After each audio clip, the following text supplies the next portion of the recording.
Kenapa sih Cici tuh lebih sering nyebutnya semesta? Kenapa bukan Tuhan? Ya karena hidup kita ini memang sudah diatur oleh semesta yang dibikin langsung sama Tuhan. Jadi ibaratnya perusahaan besar, Tuhan itu ya bosnya gitu loh, bos perusahaannya. Sementara semestanya ya itu perusahaannya. Dan hukum-hukum semesta yang berlaku ya itu adalah SOP-nya atau aturan perusahaannya. Jadi biar bisa jalan autopilot tanpa nunggu perintah satu-satu, dibuatlah sistem, alur, dan struktur yang detail oleh Tuhan. Sehingga di semesta itu sendiri kan ada yang namanya hukum energi, hukum getaran, hukum sebab akibat, hukum tarik-menarik atau law of attraction ya kan. Jadi seperti kayak misalnya, contoh gravitasi deh. Kenapa kalau daun tuh bisa jatuh gitu kan, atau air tuh ngalir, atau rejeki tuh bisa muter gitu kan. Semua tuh udah ada sistemnya.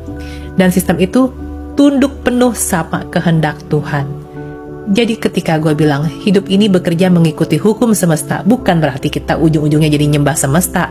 Tapi gue tuh lagi mengajak biar kalian tuh ngerti juga cara kerja sistem yang sudah Tuhan atur dengan rapi gitu loh.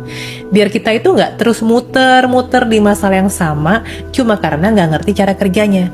Dengan kita belajar ngerti sistemnya, itu kan juga bentuk takwa. Karena begitu mengerti, kita tuh tunduk bukan karena kita takut, tapi karena kita paham. Dan kalau lu lebih nyaman langsung nyebutnya Tuhan, ya monggo gitu loh, nggak ada yang larang juga. Karena tiap orang kan punya cara sendiri ya buat nyambungin batinnya. Tapi gue pribadi memang sukanya nyebut semesta, bukan karena gue jauh dari Tuhan, justru karena gue ngerasa cara Tuhan ngebimbing kita tuh sudah sehalus itu. Oke, contohnya gini deh. Kalau lo dipecat dari kantor karena bolos, itu kan karena lo melanggar aturan perusahaan, bukan karena si bosnya benci sama lo, iya nggak? Nah, padahal yang bikin peraturan kan ya tetap bosnya juga. Tapi dia nggak perlu marah atau turun tangan setiap kali ada pelanggaran karena sistemnya sudah bekerja sendiri. Nah, semesta itu ya kayak gitu.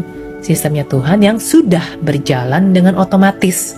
Jadi sekali lagi ketika gue bilang semesta itu bukan menggantikan Tuhan ya, tapi justru menghargai cara kerjanya yang luar biasa rapi, yang tanpa harus dimarahin dulu, lo tuh udah bisa belajar, bisa peka, bisa terus bertumbuh secara autopilot.